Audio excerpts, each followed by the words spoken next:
వి gold trusted gold buyers తాకట్టులో ఉన్న బంగారాన్ని విడిపించి ఈ రోజు ఉన్న మార్కెట్ ధరకే కొనబడును. మరిన్ని వివరాలకు సంప్రదించండి 77107720. ప్రపంచ దేశాలు చూస్తున్నాయి ఇండియా పాక్ యుద్ధాన్ని.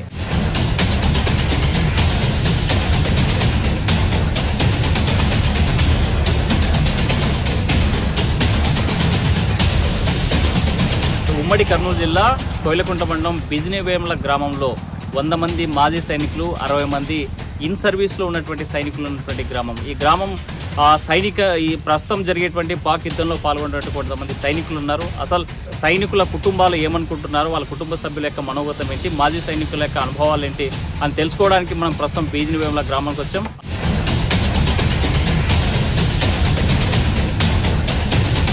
అంతో కొంతమంది బిజినేవేములలో ఈ ఎక్స్ ఆర్మీ ఏమైనా ఉన్నారు, మనతో మాట్లాడండి. సార్ చెప్పండి, ఈరోజు పాక్ ఇండియా యుద్ధాన్ని ఎట్లా చూడాలి?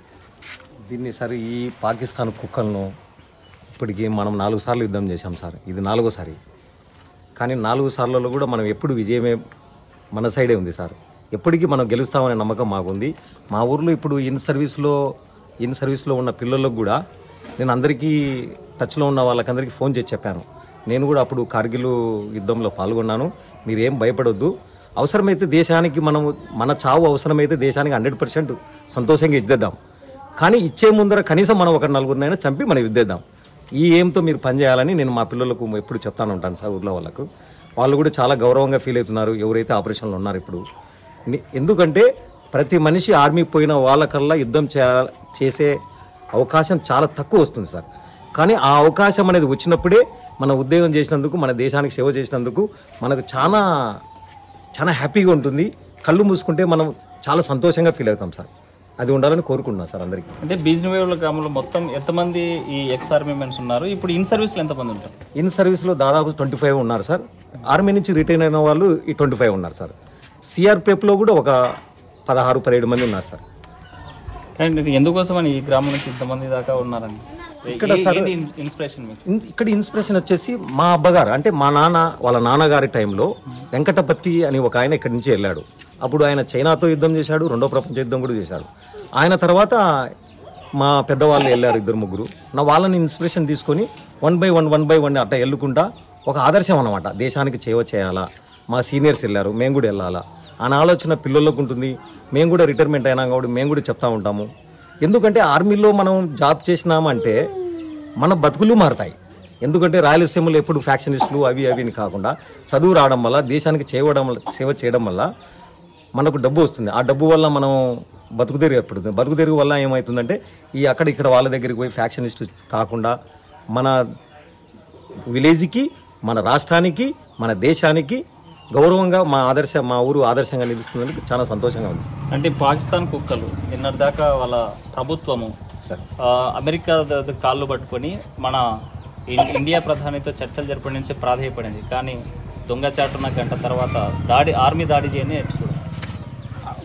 ఇప్పుడే కాదు సార్, పాకిస్తాన్ పుట్టిన పునాదులే మతస్థ చాందవాసనంతో పుట్టినది పాకిస్తాన్. కాబట్టి మనం ఇప్పుడు చాలా ఎదిగే స్టేజ్లో ఉన్నాం. అంటే ఆర్థిక వ్యవస్థలో మనం దాదాపు 3వ వంతు ఉన్నాం. అందుకు వాళ్ళకు బాధ సార్. మనల్ని ఏ విధంగా డిస్టర్బ్ చేయాలి, భారతదేశాన్ని ఏ విధంగా దెబ్బతీయాలి, వీళ్ళని ఎక్కడ ముందుకు పోకుండా చేయాలి, ఈ కుళ్ళు కుతంత్రాలతోనే మనల్ని అడుగడుగున బాధ పెడుతున్నారు సార్. కానీ మన ప్రధాని నరేంద్ర మోడీ గారు చాలా తెలివిగా అట్లా సింధు జనాలను స్టాప్ చేయడం కానీ, అట్లా వాళ్ళతో దౌత్యపరంగా స్టాప్ చేయడం కానీ, దిగుమతులు స్టాప్ చేయడం కానీ, తర్వాత ఇప్పుడు యుద్ధం చేసినప్పుడు కూడా మన దాదాపు 11 స్థావరాల మీద, అంటే పాకిస్తాన్లో 11 స్థావరాల మీద, అంటే వాళ్ళ సైనిక స్థావరాల మీద మనం దెబ్బతీసాం. అంతకన్నా ముందు 11 చోట్ల వాళ్ళ 9 చోట్ల లాంచ్ ప్యాడ్లని ఉంటాయి, ట్రైనింగ్లకు ఉగ్రవాదులకు శిక్షణ ఇచ్చే, అవి దెబ్బతీసాం. అందుకు వాళ్ళకి బాధ సార్, అంతే, ఇంకేం లేదు. అంటే ఇప్పుడు ఈ పాకిస్తాన్ యొక్క యుద్ధం దాడిగా చేస్తూ ఉన్నారు. మరి పాకిస్తాన్ ఆర్మీ ఎందుకోసమని మొండి వైఖరి వివరిస్తుంది? పాకిస్తాన్ ఆర్మీ ఎందుకు మొండి వైఖరి వేస్తుందంటే అక్కడ ప్రజాస్వామ్యం అనేది జీరో సార్. అక్కడ ఆర్మీ రూల్ చేస్తుంది కానీ కంట్రీని ప్రజాస్వామ్యం రూల్ చేయదు. వాళ్ళ ఉనికిని, అంటే మన పాక్ ప్రధాని మునీరు ఆయన ఉనికిని చాటుకోవడానికి, ఆయన కుర్జీని కాపాడుకోవడానికి ఇలా చేసి ఆయన చేస్తున్నాడు. కానీ అక్కడి ప్రజలకు కూడా యుద్ధం చేయాలని ఏం లేదు సార్, ఓన్లీ ఆర్మీ వాళ్ళకి ఇట్లా ఉంది అంతే. అంటే మీరు చెప్పండి, మనకి ఇప్పటిదాకా పాక్తో జరిగినటువంటి యుద్ధాల్లో మేజర్స్గా కర్నల్స్ ఎవరు ఉన్నారు, అందరూ కూడా జెంట్సే ఫైట్ చేశారు. కానీ మొదటిసారి ఆపరేషన్ సింధూర్ పేరుతో ఇద్దరు లేడీస్ ఈ యుద్ధం ప్రారంభించడం ఎట్లా చూడాలి సార్? దీనికి నిదర్శనం ఏంటంటే మా భారతదేశంలో స్త్రీలకు ఏ విధంగా గౌరవిస్తారు ఒకటి. రెండోది వచ్చేసి మన టూరిస్టులు జమ్మూ కాశ్మీర్కు పోతే మీరు హిందువులా ముస్లింలా అని పక్కకు చేసి వాళ్ళని చంపడం వల్ల నరేంద్ర మోడీ గారు చాలా చాకచక్యంతో ఆపరేషన్ సింధూర్ అంటే ఏ ఆడవాళ్ళనైతే మీరు బొట్లు తుడిపినారో ఆ ఆడవాళ్ళ బొట్లు పేరు వస్తుంది కాబట్టి ఆపరేషన్ సింధూర్ పెట్టి ఆయన నామకరణం చేయడమైంది సార్. మనతో మాట్లాడి మరి కొంతమంది గ్రామస్తులు ఉన్నారు. చెప్పండి సార్, ఈ ఊర్లో చాలా మంది ఎక్స్ సర్వీస్ మెన్స్ ఉన్నారు, ఇన్ సర్వీస్లో ఉన్నటువంటి వాళ్ళు ఉన్నారు. అసలు ఏమనుకుంటాం? ఇది మా ఊరికి, మా గ్రామానికి ఇది ఒక హైలైట్ సార్. ఇది హైలైట్ అసెట్. మా కోయలకుంట మండలంలో 18 గ్రామాలు ఉంటే బిజినేముల గ్రామంలో ఉన్నంత ఆర్మీ వాళ్ళు కానీ, పోలీసు వాళ్ళు కానీ, సిఎస్ఎఫ్ కానీ, బీఎస్ఎఫ్ వాళ్ళని ఎక్కడా లేరు సార్. మా ఊరికి ఇది ఒక అడ్వాంటేజ్. అది ఏమనగా ఒక స్పోర్ట్స్ని కూడా అంటే ప్రతి ఇంట్లో మా ఊర్లో ఆర్మీ పోవాలా, పోలీసు పోవాలా, బీఎస్ఎఫ్ పోవాలా, సిఎస్ఎఫ్ పోవాలా, ఏదో ఒక ఉద్యోగం సంపాదించుకోవాలా. అట్లా ప్రతిరోజు ప్రతి పిల్లవాడు ఉదయం పూట ఆర్మీ ట్రైనింగ్ వాడు రోడ్డు మీదకి పోతే, మా ఊళ్ళో రోడ్డు మీదకి పోతే 5 కిలోమీటర్ 6 కిలోమీటర్ 5 ఏళ్ళ పిల్లల నుంచి 60 ఏళ్ళ పిల్లల వరకు రన్నింగ్ ప్రాక్టీస్ చేస్తూ ఉంటారు. రన్నింగ్ చేయడం కానీ, డిప్స్ కొట్టడం, ఎక్సర్సైజ్ చేయడం కానీ. మళ్ళీ ఒక్కడు కూడా మా ఊర్లో ప్రతి జాబ్ ఒక్కడు కూడా రూపాయి కట్టి తెచ్చుకునేది. సొంతగా వాళ్ళు టాలెంట్తో కష్టపడి తెచ్చుకునే ఉద్యోగాలు. మిగతా సాటన కొందరు డబ్బులు ఇచ్చి అవి ఇవి తీసుకుంటారు. కానీ మా ఊర్లో ప్రతి ఒక్కరికి వా ఇంట్లో జాబ్ వచ్చింది, నా ఇంటి ఎందుకు రాకూడదు, వాడి పోయినా నేను ఎందుకు తెచ్చుకోకూడదు, ఇదే విధంగా పోటీతో తెచ్చుకున్నారు. ఇదే కాదు, మా ఊళ్ళో చదువుకోవడం కూడా ప్రతి ఒక్కరి ఎడ్యుకేషన్ కూడా బాగా డెవలప్మెంటు. ప్రతి పిల్లవాడు ఒక్కడు కూడా మన కార్పొరేట్ స్కూల్లో చదివినాడు కానీ, 5 లక్షలు 10 లక్షలు కట్టి చదివిన పిల్లోడు కానీ ఎవరు లేడు. అంతా గవర్నమెంట్ స్కూల్లో చదివే అందరూ. మళ్ళీ పని లేకపోతే, స్కూల్ లేకపోతే ప్రతి ఒక్కడు పనికి పోతాడు. పనికి పోయి 500 1000 తెచ్చుకొని ఇంట్లో తల్లిదండ్రులు పోషించుకుంటా, జాబులు తెచ్చుకుంటా, కష్టపడి తెచ్చుకునేది. అట్లా మా ఊర్లో ఉన్నంత అడ్వాంటేజ్ ఎవరికి లేదు.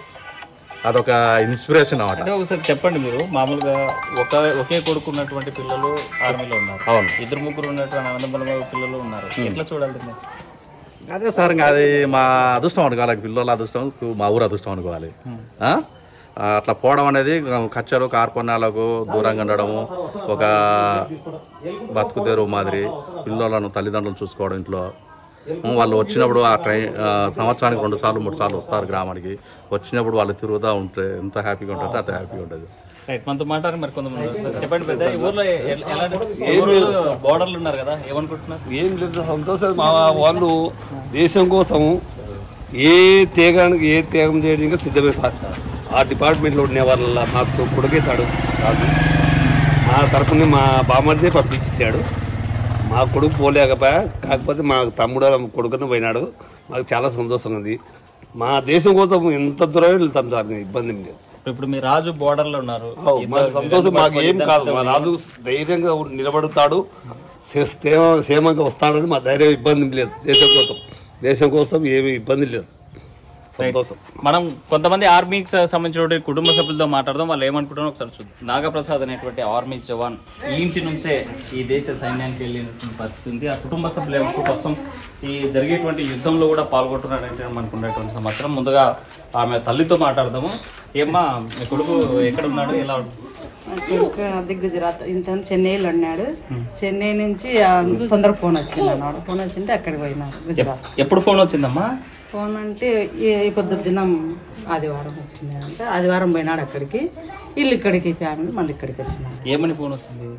అదే రావాలి ఇక్కడికి, యుద్ధాలు జరుగుతున్నాయి సడన్ గా ఫోన్ చేస్తున్నాడు. వెళ్ళిపోయింది. సరే, యుద్ధానికి రావాలి అని ఫోన్ వచ్చిందని మీ వాడు ఫోన్ చేశాడు కదా, ఏమనిపించింది అప్పుడు? అంటే కొంచెం బాధగా ఉంది, కొంచెం సంతోషంగా పోతున్నాడు. యుద్ధానికి బాధగా కూడా ఉంది. కొంచెం యుద్ధానికి పోతున్నాడు కదా, కాపాడనికే పోతున్నాడు కదా మా వాడని, అట్లా కొంచెం ఉంది. అంటే ఆ సమయంలో ఇట్లా వెళ్తున్నాడు అనేసి మీ బంధువులతో ఎవరితో ఇట్లా మాట్లాడుతున్నారా? ఎవరికి మా అమ్మకే తెలుసు. ఎంతమంది పిల్లలు మీకు? ఒక కొడుకు ఇద్దరు పిల్లలు. ఒక కొడుకు ఇద్దరు పిల్లలు. మరి ఒకే కొడుకు ఈ దేశ సైన్యానికి పంపించారు, ఏమనుకుంటున్నారు? అంటే వానికి అదే ఇష్టం అని నాకు ఇదే ఇష్టం వద్దులేరా ఉండేది మాకు ఒక్కని విండావు ఎందుకు అంటే నాకు ఇదే బాగుంటుంది నాకు ఇదే ఇష్టం అని పోయాను.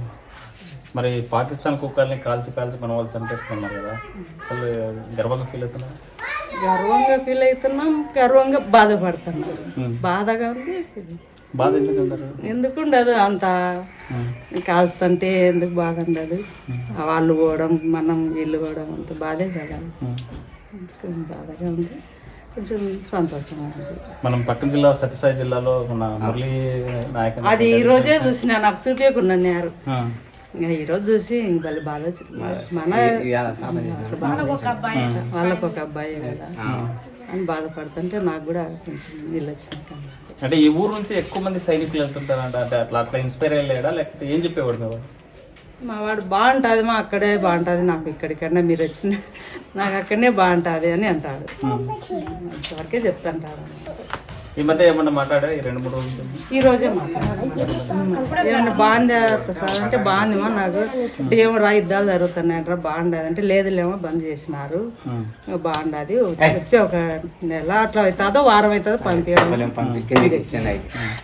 ఎన్ని రోజుల క్రితం పోయాట మాకు బార్డర్? అంటే ఎక్కడికి అంటే ఉద్యోగం ఎప్పుడు జాయిన్ అయ్యారు? 12 ఏళ్ళలో 18 సంవత్సరాలు 14 సంవత్సరాలు అయింటారు. మనతో మాట్లాడడానికి నాగప్రసాద్ తండ్రి పాల్గొంటారు, ఏమనుకుంటారు అసలు? నాకే హ్యాపీగా ఉంది సార్, గేమ్లో గెలుచుకొని వచ్చాడని. దాని గురించి ఏమి ఇబ్బంది లేదు నాకు. ఒకే కొడుకు కదా? ఒకే కొడుకు సార్, ఇంకా మామూలుగా వాడు దాని మీద ఇష్టపడినాడు పోవాలంటే ఓకే అన్నాం. అంటే ఏం చెప్పేవాడు ఇష్టపడితే ఎట్లా? ఇష్టపడంటే దాని మీద నేను పోతాంటున్నాను సార్ అంటే ఇష్టమన్నాను. ఆర్మీకి వెళ్ళాలి. ఏమన్నా మాట్లాడాడు ఈ మధ్య మీతో? ఏమో మాట్లాడాను సార్, ఏం దాని గురించే పెట్టుకో వీడియో కాల్ కూడా చెప్తున్నాను సార్. దాని గురించే ఇబ్బంది పెట్టారు మీరు. వీడియో కాల్ మాట్లాడినప్పుడు ఏమనిపించింది? అంటే సార్ మాట సార్ వినపరాదు అది బాగా, అప్పటికే మా బాగా సేఫ్టీగా అన్నాడు. అక్కడ పరిస్థితుల్లో ఇట్లా యుద్ధం జరుగుతుందంట, పాకిస్తాన్ వాళ్ళు దాడులు చేస్తున్నారంట, ఇదంతా ఏమనిపిస్తుంది? వాళ్ళేం హ్యాపీగా అన్నారు సార్, వాళ్ళ గురించి ఏం లేదు దాని గురించి. వీళ్ళు హ్యాపీగా అన్నారు. యుద్ధం మామూలుగా జరుగుతుంటుంది, మామూలుగా ఇది సాధ్యమే అంటున్నాడు. సాధ్యమే జరుగుతుంటాయి మామూలే. ఇంకా మనం విద్యానికి పోయినాము, అది సాధ్యమే. అది గెలుచుకుంటామో ఓడిపోతామో సాధ్యమే పెట్టాం సార్. అది ఎట్లా పాకిస్తాన్ సైనికుల యుద్ధం పోయినప్పుడు ఏమన్నా అక్కడ జరిగేటువంటి పరిస్థితులు ఏమని చెప్పాడా? అవేం చెప్పాలి సార్, అవి చెప్తే బాధపడతామని అవి చెప్పాలా. ఇప్పుడు పక్క జిల్లాలో సత్యసాయి జిల్లాలో మురళీ నాయక్ అనేటువంటి జవాన్ చూసారా వార్త? చూసాను సార్. ఏమనిపించింది? ఏం బాధ కుదిరింది సార్, ఉంటే ఒకడు పచ్చి వస్తాం బాధ కుదిరింది. ఎంత జనం ఉంది ఏం కదా చూస్తుంటే బాగా సాయంత్రం చూడలేను సార్ బాధ ఒక్కడే కాబట్టి. చిన్నప్పటి నుంచి వాడు ఎలా ఉండేవాడు? అంటే చదువుకునే సమయంలో ఎట్లా తిరిగేవాడు? ఏమన్నా పోతున్నాడు సార్, అట్లా పనులు గిన్నెలు పోతున్నాడు, చదువుకుంటున్నాడు. చదువు ఆడికాడికి వెళ్ళినది, టైం బాగున్నది. అంటే ఈ ఊర్లో అందరూ పోతున్నారు కాబట్టి తను పోవాలని 2-3 ఈయన పెంచు 2-3 చేరినాక ఈయనకి అన్నది ఆడ చేరాలని. ఇటు హైదరాబాద్ సికింద్రాబాద్ ఒకసారి ఎన్నిక వచ్చినాడు, సూపు సరిగ్గా కంపరాక ఎన్నిక వచ్చాను. వచ్చి తిరుపతిలో లాస్ట్ చదువుకునేది. అంటే ఫస్ట్ ఒకసారి ఫెయిల్ అయ్యాడు మామూలుగా అయినారు సార్. దానికంటే ఇంకా బాగున్నది. ఎగ్జామ్ ఇది ఫస్ట్లో ఉండేటోడు, ఇది రన్నింగ్ ఫస్ట్లో 100-200 మందిలో ఫస్ట్లో ఉన్నాడు. అట్లా ఈడ సూపు లేదు, అది ఇబ్బంది. ఇప్పుడు యుద్ధం జరుగుతుంది కదా, మీ వాళ్ళతో మాట్లాడినారు, మీ ఊరు వల్ల ఏమనుకుంటారు? ఏమని చెప్తుంటారు మీ ఫ్రెండ్స్ వీళ్ళంతా? మీ వాడు అక్కడ యుద్ధం చేస్తున్నాడు కదా, ఏంటి పరిస్థితి అని అడుగుతారు, ఏమడు?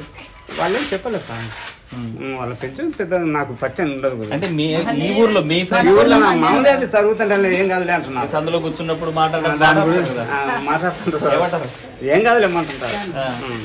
దానికి పోయినాక మామూలుగా సాధ్యమేది అంటాను సార్. మనతో మాట్లాడడానికి నాగప్రసాద్ భార్య కూడా ఉంది. మొత్తం నాగప్రసాద్ ఈ దేశ సైన్యంలో ఈరోజు యుద్ధంలో పాల్గొంటున్న పరిస్థితి. మొత్తం అది ఏమ్మా మీ ఆయన ఈరోజు యుద్ధంలో ఉన్నాడు, ఎలా ఏం ఫీల్ అవుతుంది? ఎట్టైనా బాధనే కదన్నా, బాధ లేకుండా ఉంటాడు. అదొకసారి మా యుద్ధానికి వెళ్ళాడు కదా, అదొక సంతోషమే. ఎట్టైనా బాధనే, పిల్లల నుంచి అందరి నుంచి వెళ్ళాడు, వచ్చేదాకా ఎట్టైనా ఇబ్బంది కదా.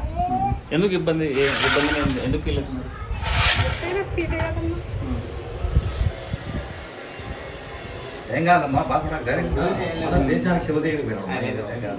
అంటే ఆర్మీ జవాన్ గా జాయిన్ అయిన తర్వాత పెళ్లి అయిందా, లేకపోతే పెళ్లి అయిన తర్వాత ఆయన జవాన్ ముందే వచ్చింది జాబ్? ముందే వచ్చింది. ఓకే, జవాన్ అని తెలిసి పెళ్లి చేసుకున్నారా? మరి యుద్ధం వస్తుంది, ఇట్లా పోవాల్సి వస్తుంది అన్నప్పుడు ఏమనిపించేది? ఎట్టైనా బాధ అన్నాక అంటే ఇంకా తప్పదు కదా, అంటే ఇంత లేదు, వెళ్ళాలి కదా. ఎట్టైనా తప్పదు కదా, ఉండాలి. ఇంకా మనం ఉండాలి, వాళ్ళు అక్కడ ఉండాలి. ఈ మధ్య ఏమైనా మాట్లాడారా? మాట్లాడినాం సార్, ఈ రోజే మాట్లాడినాం. ఏమన్నారు? ఏమి ఇబ్బంది అయితే ఏం లేదు మాకైతే. ఇంకా రూమ్లలోనే పెట్టినారు, ఇంకా బయటకు పంపిలే. బయటకు పంపించే తెలుస్తుంది మాకు ఏదైనది. వచ్చారు కదా అనే ఫీలింగ్ సార్, అంతే. మన వాళ్ళు గెలుస్తారు కదా సార్. యుద్ధంలో కొంతమంది అమరులు అవుతున్నారు, పక్క జిల్లాలో కూడా ఈ పరిస్థితి. ఈ వార్త అయినప్పుడు ఏమనిపించింది? ఎట్టైనా బాగానే సార్. ఒక జవాన్కి భార్యగా ఉన్నందుకు ఏమనుకుంటున్నారు? అంటే ఫీలింగ్ అయితే ఏం లేదు సార్, సంతోషమే కానీ ఉంది. ఏమంటే ఒక్కొక్కసారి బాధ అనిపిస్తుంది సార్. మొత్తంగా చూసుకుంటే ఇదే బార్డర్కి సైనికుడిగా పంపించడానికి మేము చాలా హ్యాపీగా ఫీల్ అవుతున్నాం. కానీ ఒక కొడుకు బార్డర్లో ఉండడానికి మాత్రం కాస్త దిగాలుగా ఉన్నప్పటిలో గెలిచి తిరిగి వస్తాడు మా వాడని గర్వంగా చెప్తున్నారు తల్లిదండ్రులతో పాటు కుటుంబ సభ్యులు. అయితే మరికొంతమంది సైనికుల తల్లిదండ్రులతో మాట్లాడుతూ వాళ్ళు ఏమంటున్నారో చూద్దాం. జవాన్ వెంకట రవీంద్ర తండ్రి మనతో ఉన్నాడు. చెప్పండి పెద్ద, ఈరోజు పాకిస్తాన్కి ఇండియాకి యుద్ధం జరుగుతుందంట, మీ వాళ్ళు యుద్ధంలో ఉన్నారు, ఏమనుకుంటున్నారు? ఏమనుకోలేదు సార్, దానికి పోయినాక తప్పదు కదా సార్. అది మామూలుగా యుద్ధానికి పోయినాక సిద్ధంగానే ఉండాలి దానిలకు. అంతవరకే మనం దానికి ఏం చేసేది ఏం లేదు కదా, మనం కాపాడాలి కదా దాన్ని. పాకిస్తాన్ దొంగ దెబ్బ తీస్తూ ఇండియా మీద దాడి చేస్తుంది, ఏమనుకుంటున్నారు? ఏమనుకుంది మనం దాంట్లో మనం కూడా పాల్గొనాలా, తప్పదు కదా అది. ఎన్ని రోజుల క్రితం మీ అబ్బాయి జాబ్లో జాయిన్ అయ్యాడు? 10 ఏళ్ళు జాబ్ చేయింది సార్. ఎక్కడ పని చేస్తున్నాడు? ఇప్పుడు ఢిల్లీలో ఉన్నాడు సార్. ఢిల్లీలో. ఈ మధ్య కాలంలో ఏమన్నా వచ్చాడు ఎక్కడికి? ఇది వచ్చినాడు సార్, 5-6 రోజులు అయింది వచ్చి, భార్య డెలివరీ అని వచ్చినాడు సార్. భార్య డెలివరీ అంటే మామూలు లీవ్ మీద వచ్చాడు కదా, ఏమన్నా యుద్ధం జరుగుతుంది, ఏమైనా ఫోన్స్ ఏమైనా చేశారట? అడిగే ఇచ్చాడు సార్, మామూలుగా పోవాలన్నాడు. ఎస్ఎన్ రాజు అనేటువంటి వీర జవాన్ ఇంట్లో ఉన్న మనం ప్రస్తుతం ఆ కుటుంబ సభ్యులతో మాట్లాడడానికి వచ్చాము. చెప్పండమ్మా, ఈరోజు మీ భర్త ఆర్మీలో ఉన్నారు, ఈరోజు యుద్ధం జరుగుతుంది, ఏమనుకుంటున్నారు? చాలా గర్వంగా ఉంది. మా హస్బెండ్ అక్కడ పోయి యుద్ధానికి వెళ్ళేందుకు చాలా గర్వంగా ఉంది, కానీ బాధగా ఉంది. ఏంటమ్మా బాధ ఏంటి? అక్కడ వెళ్ళారు కదా, అందరూ అమరులు అయినందుకు బాధగా ఉంది, కానీ గర్వంగా ఉంది. ఎన్ని రోజుల నుంచి ఆర్మీలో ఉన్నారమ్మా? 17 ఇయర్స్ అయింది. 17 ఇయర్స్ అయింది. ఇంకా నెక్స్ట్ పోస్టింగ్ వచ్చింది. మీకేమైనా ఈ మధ్య కాల్ ఫోన్ చేశారా? వెనస్డే నైట్ ఫోన్ చేశారు. ఇక్కడ ఎట్లుంది అక్కడ పరిస్థితి అంటే, ఇట్లా మాకు కూడా మెసేజ్ పంపారు, అక్కడికి వెళ్ళమని, బార్డర్ దగ్గరికి అమృత్సర్కి వెళ్ళాలి అని అన్నారు. ఎంతమంది వెళ్తున్నా అంటే 150 మెంబర్స్ వెళ్తున్నాము అని అన్నాడు. మామూలు కాల్ లేదు అసలు, ఫోన్ కాల్ లేదు, మెసేజ్ లేదు, ఏం లేదు అసలు. ఆ రోజు నుంచి ఇప్పటివరకు ఒక్క ఫోన్ కాల్ లేదు. మెసేజ్ పెడితే చూస్తున్నాడు అంతే, ఫోన్ కాల్స్ ఏం లేదు. ఇంకా అదే బాధ అనిపిస్తుంది. కానీ యుద్ధం చేయడానికి వెళ్ళినందుకు చాలా గర్వంగా ఉంది. నరసింహరాజు వైఫ్గా నాకు గర్వంగా ఉంది.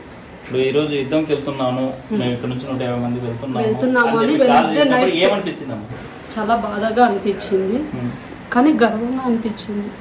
వాళ్ళు అంతమంది వెళ్తుంటే జాగ్రత్త అని చెప్పాను అంతే, ఇంకా ఏం చెప్పలేదు. ఇప్పుడు భార్యల ముందే భర్తల్ని పహల్గామ్లో 26 మందిని కాల్చి చంపితే ఎట్లా చూడాలమ్మా? చాలా బాధాకరంగానే ఉంది. ఏం చేయాలి పాకిస్తాన్లో? చంపేయాలి, ఇలాగనే ప్రొసీడ్ కావాలి, చంపేయాలి.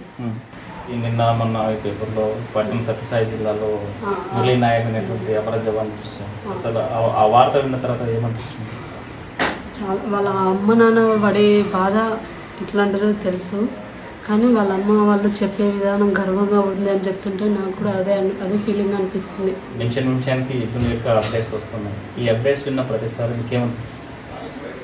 ఫోన్ కాల్స్ రాలేదు, ఇంకా ఆ న్యూస్ వినేటప్పుడు ఇంకా ఏడుపు ఆగట్లేదు. ఎందుకోసం అంటే మా హస్బెండ్ అక్కడ ఉన్నారు కదా, అందుకు. యుద్ధంలో పాల్గొనేటువంటి భర్తలు చాలామంది ఉన్నారు. ఆ కుటుంబాలకి వాళ్ళ భార్యలకి ఏం చెప్పదలుచుకున్నారు? అందరికీ ఒకటే చెప్తున్నాను, అందరూ ఏం టెన్షన్ పడకూడదు. ఆర్మీ వైఫ్గా మనం చాలా గర్వంగా ఉండాలి అని అంతే, అదొకటే చెప్పగలను. ఫాదర్ ఈరోజు ఆర్మీలో గన్ను పట్టుకొని మొత్తం బుల్లెట్స్ గన్నుతో సిద్ధంగా ఉన్నారు, ఏమనుకుంటున్నారు? పాకిస్తాన్ కుక్కలు యుద్ధానికి వచ్చింది, మా నాన్న అక్కడ చాలా పోరాడుతున్నాడు, అందుకు నాకు చాలా గర్వంగా ఉంది. తెలుసా ఆర్మీలో పనిచేస్తున్నాడు, అక్కడ జరిగేటువంటి పరిణామాలు అప్డేట్స్ వింటున్నావు? వింటున్నా. ఏమనిపిస్తుంది? చాలా బాగా అనిపిస్తుంది, భయం అనిపిస్తుంది. ఎందుకు భయం? మా నాన్న అక్కడ మా నాన్నకి ఏమన్నా అవుతుందని. ఏమవుతుందని? బుల్లెట్స్ అట్లా తగులుతాయని. మరి పక్క జిల్లాలో ఒకతను జవాన్ కాల్చి చంపేశారని విన్నావా? ఏమనిపిస్తుంది? చాలా బాధ అనిపించింది, ఏడ్చాను. ఏడ్చావా? ఎందుకు ఏడ్చావు? అక్కడ ఆర్మీ వాళ్ళు కదా, చనిపోతే అవి బాధ ఉంటుంది కదా, అందుకే ఏడ్చాను. ఎందుకు ఏడ్చావు? మరి పాకిస్తాన్ వాళ్ళని ఏం చేయాలి? చంపి బూడ్చిపెట్టాల. ఎందుకు అట్లా? వాళ్ళు పెహల్గాంలో 26 మందిని చంపినారు కదా, అందుకే. మనతో మాట్లాడడానికి కొంతమంది కుటుంబ సభ్యులు ఉన్నారు. చెప్పండి అమ్మా, ఈరోజు మీ అన్న బార్డర్లో ఉన్నారు, మీ ఆడపడుచు ఇక్కడ బాధపడుతుంది, మీరు ఏమనుకుంటున్నారు? బాధగానే ఉంది సార్, ఆయన పోయినందుకు బాధనే ఉంది. కానీ దేశం కోసం సేవ చేయాలని పోయినాడు మా ఆయన. మాకేం బాధ అనిపించలేదు, కానీ మా వదిలేని కొంచెం ఏడుస్తుంది. మాకేం బాధ అనిపించలేదు, పోవాలనే పోయినాడు కదా, సేవ చేయాలని. ఏం బాధ అనిపించలేదు. ఏమని బాధపడుతున్నారు? ఏమో క్షణానికి ఏమవుతుందో ఏమో అన్నట్టు ఆమె భయపడుతుంది అంతే. అప్డేట్స్ చూసిన ప్రతిసారి భయంగా ఉంటుంది. అయితే ఈ దేశాన్ని కాపాడేందుకు, ఈ దేశాన్ని రక్షించేందుకు, పాకిస్తాన్ కుక్కలను తరిమేందుకు నా భర్త వెళ్ళాడు, అది గర్వంగా ఉంది. కానీ ఒక భార్యగా కుటుంబ బాధ్యత నాపైనే ఉంది, చూసుకునేటువంటి అవసరం ఉంది. కాబట్టి ఎప్పుడు ఏ వార్త వినాల్సి వస్తుందో అనేటువంటి భయం మాత్రం వీడేటువంటి పరిస్థితి లేదు. కానీ జవాన్ యొక్క కుటుంబాలు ఎవరు అధైర్యపడొద్దండి, ఎవరికి ఏమి కాదు. ఆ పాకిస్తాన్ కుక్కల్ని తరిమి మన వాళ్ళంతా కూడా సైనికులు విజయ దరహాసంతో తిరిగి వస్తారని ఆశాభావం తెలియజేసేటువంటి పరిస్థితి. వీడియో జర్నలిస్ట్ చంద్రశేఖర్తో హుసేన్, RTV, కర్నూలు. మరిన్ని వీడియోస్ కోసం ఛానల్ ని సబ్స్క్రైబ్ చేయండి. లేటెస్ట్ అప్డేట్స్ కోసం వాట్సాప్ ఛానల్ ని ఫాలో అవ్వండి. అండ్ లింక్ డిస్క్రిప్షన్ లో ఉంది.